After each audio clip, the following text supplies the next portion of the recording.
Thanks God you clicked. This is English Abishi. I am with my English classes. In today's video, I have brought a passage for you. And in this video, I am going to teach you how to answer the questions from a given passage. एक दिए हुए passage से पूछे गए प्रश्नों का answer कैसे दें, आज के इस वीडियो में मैं आपको यही दिखाने जा रहा हूँ। और ये एक तरह से आप समझ लें कि आसान टॉपिक होता है। आपके सामने पैसेज लिखा हुआ रहता है और आपको उसमें से आंसर देने हैं। कुछ क्वेश्चंस के आंसर तो बिल्कुल साफ दिख जाते हैं, लेकिन इक्का दुक्का जो क्वेश्चन होता है इसमें वो थोड़ा सा ट्रिकी होता है। उसके लिए आपको इसकी मीनिंग को ठीक से समझना होगा। उसमें मतलब वो सीधा नहीं दिखाई पड़ेगा आपको इसमें, नहीं तो ढेर सारे सीधे दिख जाएंगे। तो उन सब सारी चीज़ों की चर्चा हम इस वीडियो में करने जा रहे हैं। अगर आप शुरू से अंत तक इस वीडियो में बने रहते हैं तो वो सब चीज़ तो देखेंगे ही देखेंगे। कुछ ना कुछ नई बात, कुछ ना कुछ नया टेक्निक आपको ज़रूर पता चलेगा और फिर ये आपके लिए इम्प्रूव होगा।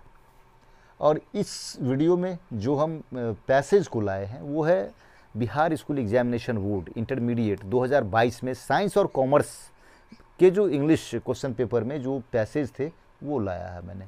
डिस्क्रिप्टिव पार्ट में आपका आखिरी क्वेश्चन होता है, क्वेश्चन नंबर 7, और उसमें आपके सामने दो ऑप्शंस रहते हैं। एक ये पैसेज भी रहता है, उनमें से एक ऑप्शन ये पैसेज रहता है जिसके आधार पर आपसे 4 क्वेश्चंस पूछे जाते हैं और चारों क्वेश्चंस में मतलब एक मार्क्स यानी टोटल 4 मार्क्स होता है।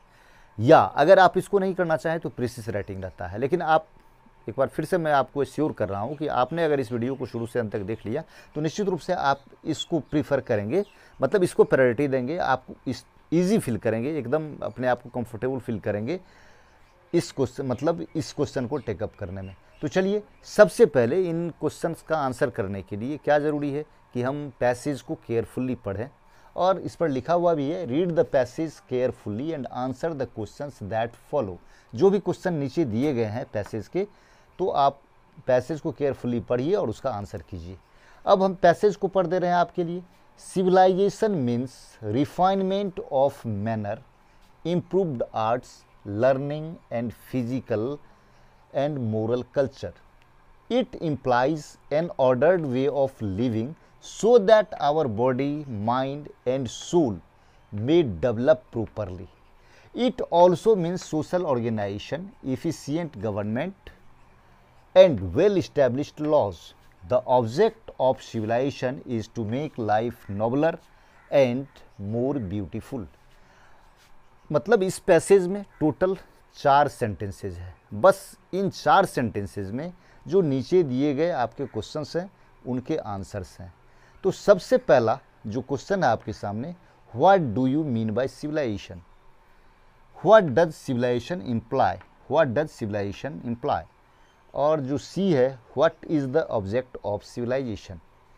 और जो क्वेश्चन डी है, make sentences with civilization beautiful. ये दो वर्ड को आपको सेंटेंस में यूज़ करना है। हम इस वीडियो में यह भी दिखाएंगे अगर इन दोनों वर्ड्स के बारे में मतलब बाय द वे आपको कोई भी आइडिया नहीं हो कि इनसे क्या सेंटेंस बनाया जाए, तो उसका भी एक ट्रिक आपको बताएंगे कि आप किस तरह वहाँ फिर मतलब एकदम आराम से इसको डील करके निकल सकते हैं कोई दूसरा टेक्निक। हालांकि ये ऑथेंटिक नहीं है, आपको तो मीनिंग समझना चाहिए और उस हिसाब से इसका बनाना चाहिए, इसको यूज़ करना चाहिए सेंटेंस में। लेकिन थोड़ा सा अगर ऐसी स्थिति आ जाती है, ऐसा सिचुएशन आ जाता है कि इस वर्ड के बारे में कोई आइडिया नहीं है, तो फिर कैसे इससे हम सेंटेंस बना लें, कैसे इसको सेंटेंस में यूज़ कर लें, यह भी बात बताएंगे। अब चलिए हम इसके मीनिंग को समझते हैं। सिविलाइजेशन मीन्स मतलब सिविलाइजेशन का मतलब है, सिविलाइजेशन का अर्थ होता है। तो सिविलाइजेशन मीन्स, सिविलाइजेशन का मतलब होता है यानी सभ्यता का मतलब होता है रिफाइनमेंट ऑफ मैनर, मतलब हमारे व्यवहार में अच्छाई का लाना। मतलब जो हमारा व्यवहार है उसमें मतलब अच्छाई आए, ये रिफाइनमेंट ऑफ मैनर। फिर improved arts, learning and physical and moral culture. और जो हमारी जो कला हो, कला मतलब यहाँ आप ये समझ लें किसी भी काम को करने की कला। तो हमारी कला, हमारा ज्ञान, लर्निंग मीन्स ज्ञान, and physical and moral culture, यानी वो सारे के सारे हमारी कला, हमारा ज्ञान और हमारी भौतिक और जो सांस्कृतिक हमारी भौतिक और नैतिक जो संस्कृति है वो इम्प्रूव्ड हो। मीनिंग यही है कि सिविलाइजेशन का मतलब क्या है, हमारे व्यवहार में अच्छाई, हमारे व्यवहार की अच्छाई, हमारी कला, हमारा जो ज्ञान है और हमारी जो भौतिक और नैतिक संस्कृति है वो इम्प्रूव्ड हो, वो मतलब अच्छी हो और अच्छी हो, विकसित हो। Next sentence, it implies an ordered way of living so that our body, mind and soul में डेवलप प्रॉपरली। मतलब इसका तात्पर्य है किसका, सभ्यता का तात्पर्य है एकदम एक और an ordered way of living, मतलब जीवन जीने का व्यवस्थित तरीका, जीवन जीने का ordered way of living so that our body, mind and soul में डेवलप प्रॉपरली, जिससे कि हमारा मतलब शरीर, हमारा दिमाग और हमारी आत्मा का मतलब वो बढ़िया से विकास कर सके, मतलब वो ठीक ठीक विकास कर सके। और तीसरा सेंटेंस जो है, it also means social organization, efficient government and well established laws. इसका मतलब यह भी है, यानी सभ्यता का मतलब यह भी है सामाजिक संगठन और सब, मतलब मानव के अलावा, चूंकि मानव के ही साथ सभ्यता जुड़ी हुई है, मानव के अलावा कहीं भी मतलब सोशल ऑर्गेनाइजेशन इस तरह का नहीं दिखता है जैसा मानव समाज में दिखता है। तो वो सामाजिक ऑर्गेनाइजेशन, इसका मतलब यह भी होता है, यानी सभ्यता का मतलब यह भी होता है मतलब सामाजिक जो संगठन है वो, इफिशिएंट गवर्नमेंट मतलब कुशल सरकार, मतलब कुशल शासन व्यवस्था, मतलब जो जितनी ज़्यादा अच्छी सभ्यता या संस्कृति वहाँ उतनी अच्छी मतलब सरकार, उतनी अच्छी उन लोगों की व्यवस्था। तो social organization means social organization, efficient government मतलब कुशल सरकार, और वेल इस्टेब्लिश्ड लॉज मतलब अच्छे कानून, मतलब जो कि एकदम बिल्कुल इंसाफ करे, एकदम जो कि निस्वार्थ हो, निष्पक्ष हो, वैसे कानून। अब जो चौथा सेंटेंस है, the object of civilization is to make life nobler and more beautiful. मतलब जो सभ्यता का उद्देश्य है, जो सभ्यता का लक्ष्य है, ऑब्जेक्ट मतलब यह समझ लें आप कि उसका जो लक्ष्य है, जो उसका उद्देश्य है वो क्या है, जीवन को उत्तम और अधिक सुंदर बनाना, यही लक्ष्य है। यही 4 सेंटेंसेज है। बस अगर आपने इसके मीनिंग को इस तरह समझ लिया तो ये क्वेश्चन, इन क्वेश्चंस का आंसर आप इजीली कर सकते हैं। What do you mean by civilization, पहला क्वेश्चन है what do you mean by civilization. आप बिल्कुल इस सेंटेंस को कॉपी पेस्ट कर सकते हैं आराम से। Civilization means refinement of manner, improved arts, learning and physical and moral culture. आप पहला सेंटेंस को यहाँ लिख दें, ये इसका आंसर हो गया, कोई प्रॉब्लम नहीं है। What does civilization imply, what does civilization imply. अब आप देख लें, ये जो दूसरा सेंटेंस है ना, इसमें जो इट से स्टार्ट किया है, it implies an ordered way of living so that our body, mind and soul में डेवलप प्रॉपरली। चूंकि 1 मार्क का क्वेश्चन है, आपको स्मार्ट आंसर इसमें देना है, तो स्मार्ट आंसर देने के लिए आप चाहें तो यहाँ तो आपको इट की जगह सिविलाइजेशन यूज कर देना है। सिविलाइजेशन मीन्स इम्प्लाई है, तो इट की जगह आप क्या यूज़ करें, इस इट की जगह civilization. Civilization implies an ordered way of living, बात खत्म। ये ऐड करने की ज़रूरत नहीं है। ये जो ऐड किया गया है यह दिखाने के लिए कि जिससे कि हमारे शरीर, दिमाग और आत्मा का सही विकास हो सके, तो उसको नहीं भी ऐड करेंगे, यह आंसर हो गया। 1 ही मार्क का आंसर है, इसीलिए आपको एकदम स्मार्ट आंसर देके निकलना है, तेज़ी से आंसर देके निकलना है।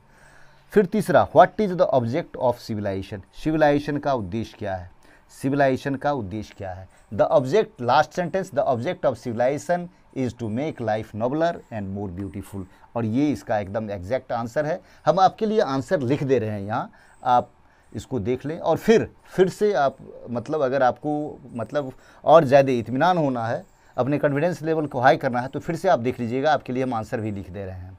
लेकिन उससे पहले, आंसर लिख देने से पहले एक बार फिर इस सेंटेंस पर भी हम अटेम्प्ट कर लें, इसके बारे में भी कुछ डिस्कशन कर लें। Make sentences with civilization and beautiful. अब आप सिविलाइजेशन का अगर इस तरह से अपने सेंटेंस में यूज़ नहीं कर पा रहे हैं, जिस तरह से जो सब बातें इसमें लिखी हुई है, मान लीजिए यहाँ तो आपके सामने लिखा हुआ है, आप सीधा इसमें से कोई सेंटेंस लाकर civilization means refinement of manner, improved arts, learning and physical and moral culture, यह भी आप लिख सकते हैं। अगर वैसा सेंटेंस लिखने की स्थिति में आप नहीं हो, ऐसा हो सकता है, मतलब बाय द वे, तो आप फिर क्या करें, आप आराम से लिखिए द वर्ड सिविलाइजेशन हैज़, आप काउंट कर ले 1 2 3 4 I. The word civilisation has 4 I's. Civilisation शब्द में 4 आईज हैं, आप काउंट कर लें 4 आईज हैं। अगर ब्यूटीफुल यूज़ करना है, ब्यूटीफुल के भी बारे में आपको कोई आइडिया नहीं है, सपोज करने के लिए कहते हैं, मान लेने के लिए कहते हैं, the word beautiful has 1 2 3 4 5 vowels, आप इस तरह कुछ लिखकर निकल सकते हैं।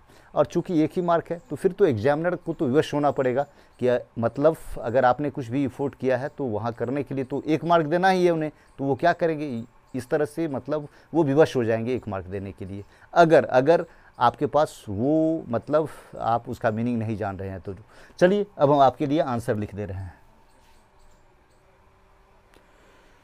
चलिए हमने इसका आंसर लिख दिया है यहाँ।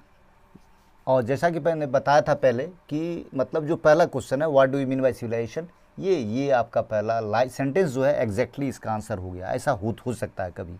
और यहाँ आपको कर देना है, चूंकि आपसे पूछा गया है what do you mean by civilization, तो आंसर में वी मीन, चूँकि आपका सिविलाइजेशन से क्या मतलब है, क्या तात्पर्य है, तो हम तो लिखेंगे ना कि हमारा तात्पर्य है, तो we mean by civilization refinement of manner, improved art, learning and physical and moral culture. बस ये हमने लाकर, चूँकि इसी बेस पर आपको आंसर देना है, इसीलिए ये बिल्कुल स्मार्ट आंसर है। Question number B, what does civilization imply, यानी सिविलाइजेशन का क्या तात्पर्य है। तो civilization implies an ordered way of living, इस इट की जगह पर हमने सिविलाइजेशन को रखा, दैट्स ऑल, और यहाँ बात को ख़त्म कर दिया। ये उसके बाद लॉजिक दिया जा रहा है जिसे कि हमारा बॉडी, इसीलिए हम यहाँ तक लिखेंगे civilisation implies an ordered way of living. और question number C, what is the object of civilisation, civilisation का उद्देश्य क्या है, लक्ष्य क्या है। तो the object of civilisation is to make life nobler and more beautiful. सीधा सेंटेंस, जो लास्ट सेंटेंस है आपका, the object of civilisation to make life nobler and more beautiful, तो यही हमने यहाँ लिख दिया है और ये आंसर हो गया। बिल्कुल एकदम करेक्ट और स्मार्ट आंसर। अब है क्वेश्चन नंबर डी, जो है वो है make sentences with civilization beautiful. ये 2 वर्ड से आपको सेंटेंस बनाना है। तो जो सिविलाइजेशन का हमने जो सेंटेंस में यूज़ किया है, तो our civilization is very glorious, हमारी सभ्यता जो है बहुत ही गौरवशाली है। और अगर खुदा न खास्ते एनीवे आप मतलब बाय द वे अगर आपको इसका आंसर किसी भी मतलब नहीं ये वर्ड आपके लिए एकदम बिल्कुल अननोन हो, तो फिर आप इस तरह कीजिए, the word civilisation has 4 I's. ये आई जो है ना, आई उसका पुल्डल आईज, अगर वर्ड आई का पुल्डल करना हो आपको, अगर मान लीजिए 5 का पुल्डल करना हो, 5 मतलब there are so many 5s in this sum, मतलब इस हिसाब में ढेर सारे 5 हैं, तो 5 का पुल्डल आपको 5, इस 5 का पुल्डल 5, आई का पुल्डल इस तरह, आईज एपोस्ट्रॉफी और एस, इसका मतलब पुल्डल बनाने का ये तरीका है। तो आप सिविलाइजेशन में देख लें कि 4 आई हैं, ऐसा मैंने लिख दिया है। Beautiful, the scene was really very beautiful, अगर ब्यूटीफुल को यूज़ करना है, the scene was very beautiful, really the scene was really very beautiful. अगर आप मान लें कि ये वर्ड भी आपके लिए अनजान है, तो फिर आप लिखिए द वर्ड ब्यूटीफुल हैज़, अब कितने इसमें वॉवेल्स हैं, 1 2 3 4 5 वॉवेल्स, आप इस तरह भी लिखकर निकल सकते हैं। तो चलिए आई होप कि आप निश्चित रूप से आपका कॉन्फिडेंस लेवल इसमें बढ़ा होगा। और जो बताने वाली बात यह है कि आप इसके मीनिंग को ठीक से समझिए, और अधिकांश जो क्वेश्चंस होंगे वो एकदम आपको दिख जाए, लेकिन इक्का दुक्का क्वेश्चन ऐसा होगा जहाँ थोड़ा सा दिमाग लगाना होगा। जैसे पहला क्वेश्चन में हमको क्या थोड़ा सा जो मुझे दिमाग लगाना पड़ा वो क्या है, यहाँ हमने वी मीन लिखा, क्योंकि क्वेश्चन आपसे पूछ रहा है व्हाट डू यू मीन, तो यहाँ तो मेरा मतलब है या हमारा मतलब है, हम सबों का मतलब है, तो यहाँ वी मीन बाय सिविलाइजेशन, और बस उस सेंटेंस को हमने यहाँ लिख दिया है। फिर इसी तरह ये सारे क्वेश्चन को हमने आंसर किए।